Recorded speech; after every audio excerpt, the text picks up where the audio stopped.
일본 귀신이 무서운 이유.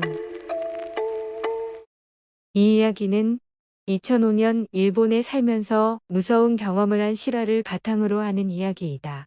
나는 엄마가 나를 일찍 낳았고 내가 유치원에 들어가지 않았을 때까지 혼자 키웠다.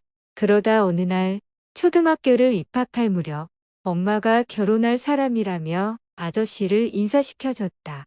나는 어색해하며 인사를 했고 아저씨도 반갑게 인사를 했다.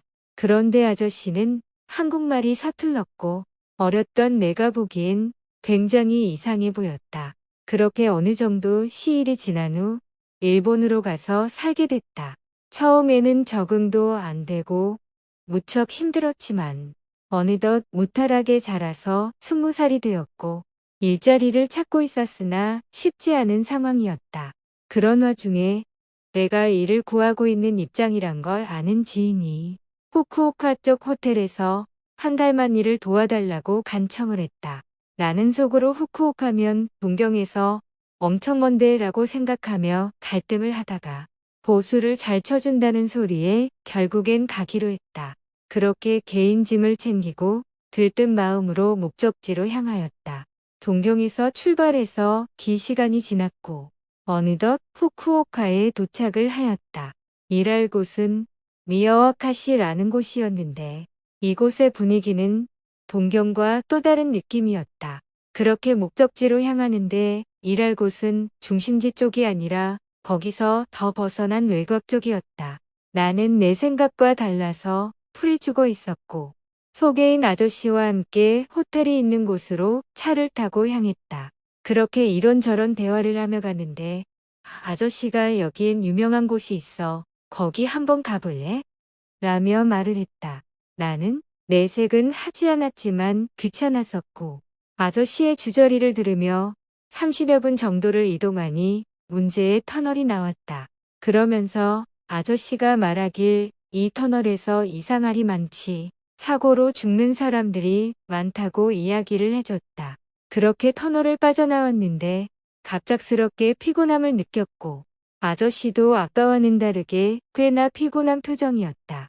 두 사람은 침묵을 한 상태로 좀 더 달려서 어느덧 목적지에 도착을 했다. 그냥 외진 곳에 있어서 그저 그런 작은 호텔이라고 생각했는데 꽤 깨끗하고 컸다.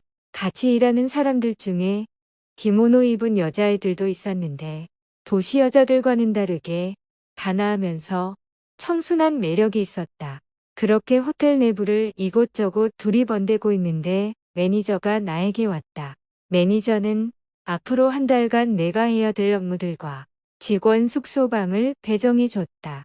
숙소는 뭔가가 깨끗해 보이면서도 음산함이 느껴졌다. 그렇게 방에 누워 TV를 보다가 피곤함에 나도 모르게 잠이 들었다. 잠이 든 지 얼마나 됐을까? 갑자기 이상한 기운이 온몸을 짓누르며 가위에 눌리기 시작했다. 전에도 간혹 가위에 눌린 적이 있었지만 이번에 눌린 건 엄청 심했었다. 끼기끼기 이상한 소리가 들리면서 방안이 점점 어두워져 갔다. 그러면서 그 소리의 템포가 점점 더 빨라져 갔고 어둠 속에서 정면에 있던 거울만이 하얗게 보일 뿐이었다. 그러다 갑자기 거울에서 어두운 사람 형체가 팟 하고 나타나 점점 더 번져 나왔다.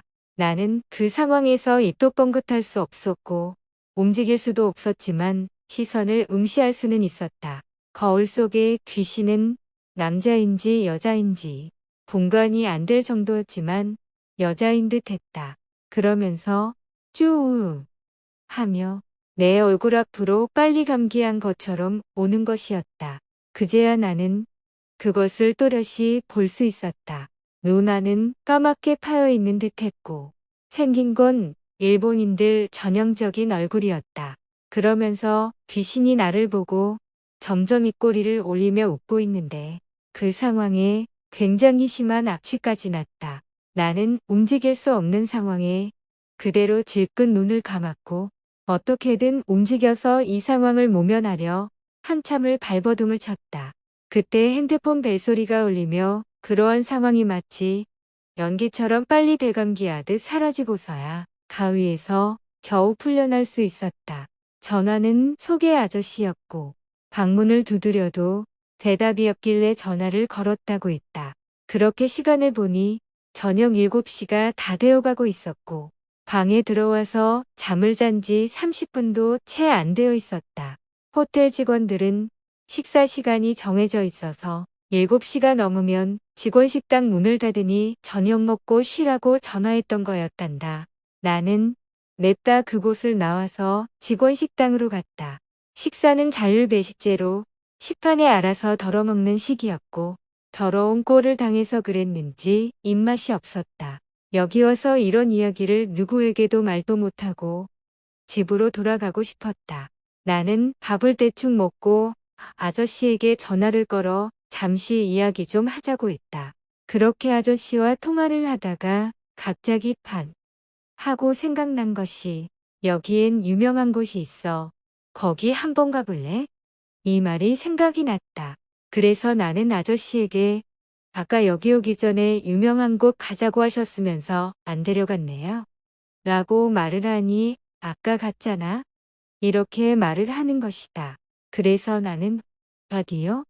기억에 없는데? 라고 말하니 이 누나키 터널이라고 안 들어봤어? 이렇게 말하는 것이다.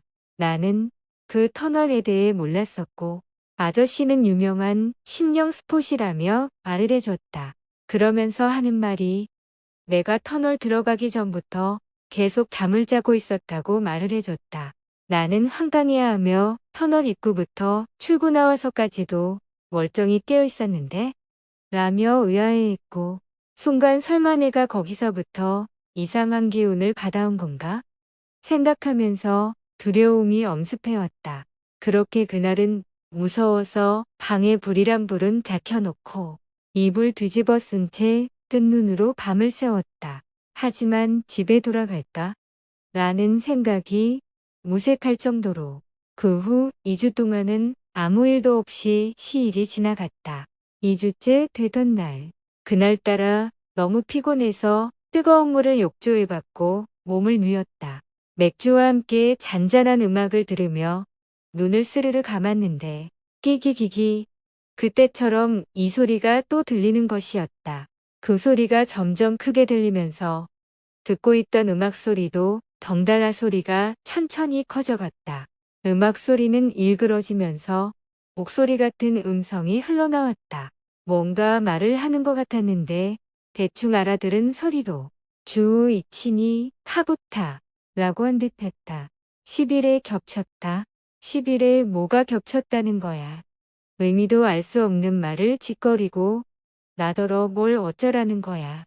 라며 욕을 퍼부었다. 그러더니 그 소리가 점점 뚝뚝 끊어지고 템포가 느려지며 그와 동시에 내 얼굴은 천장으로 향한 채 가위 눌림 상태로 돌입했다. 천장에서는 그때 거울에서 나왔던 귀신이 끼기기기 소리를 내며 얼굴 각도를 틀어제끼면서 서서히 내려오고 있었다. 나는 눈을 부릅뜬 채 그 광경을 볼 수밖에 없었고 순간 정신을 잃었다. 찰나의 시간이 지나 숨이 막혀 정신이 번쩍 들었고 욕조 안에 처박혀 있는 상태에서 가까스로 올라오게 되면서 그 상황이 사라졌다. 정말이지 그때 욕조에서 익사해 죽을 뻔했다.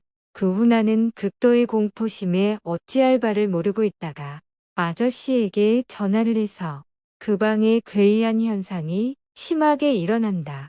뭐가 있는 것 아니냐? 라고 물어보니 아저씨는 난처해하며 절대 가르쳐주지 않았다. 오히려 내가 너무 피곤한 상태라며 나를 탓했다. 다른 숙소는 이미 사람들이 쓰고 있어서 이 방에서 버텨야 했다. 나는 여태껏 일한 것이 아까워 어떻게 해서든 버티려 노력을 했다. 잘 때 엄청 불편해도 항상 이불을 전체적으로 뒤집어 쓰고 자니 이상 현상은 없었고 그렇게 시일이 흘러 겨우 마지막 날이 왔다. 그렇게 월급을 받고 직원들이 고생했다고 송별회를 해주었고 또래 여자애들과도 즐겁게 이런저런 이야기를 했다. 그러더니 갑자기 여자애들이 그 문제의 방에서 여태껏 지낸 거냐고 물어봤고 나는 혹시 그 방에 대해 뭐 아는 것있냐고 달래듯 물어봤다. 그중 말하기 좋아하는 A가 입을 열었다. A가 말하길 10년 전쯤 이곳 호텔을 관리하는 야쿠자가 애인이랑 같이 이곳에 놀러와 여자를 토막내 살해하고 여행용 가방에 넣어 유유히 사라졌다고 했다. 범인은 연기처럼 사라졌는지 10년째 잡히지 않고 있고 미해결 사건으로 분류된 상태로 올해로써 11년째에 접어들었다고 했다. 그 후 10년이 넘은 일인데도 그 방에서 묵은 손님들이 괴이한 경험을 했다고 늘 항의를 해서 그 방을 직원용 방으로 쓰게 됐다고 한다. 직원들도 문제의 그 방을 사용하다가 다수는 아무 일 없이 넘어갔지만 몇몇 직원들은 괴현상을 겪고 발작하고 쇼크로 정신 이상자가 된 사람도 있다고 했다. 주의치니 카부타. 그 말은 11년째까지 상황 변화가 없어서 귀신이 무언가의 메시지를 전하려던 말이었을까. 시청해 주셔서 감사합니다. 이야기가 무섭고 재미있으셨다면 구독과 좋아요 부탁드려요.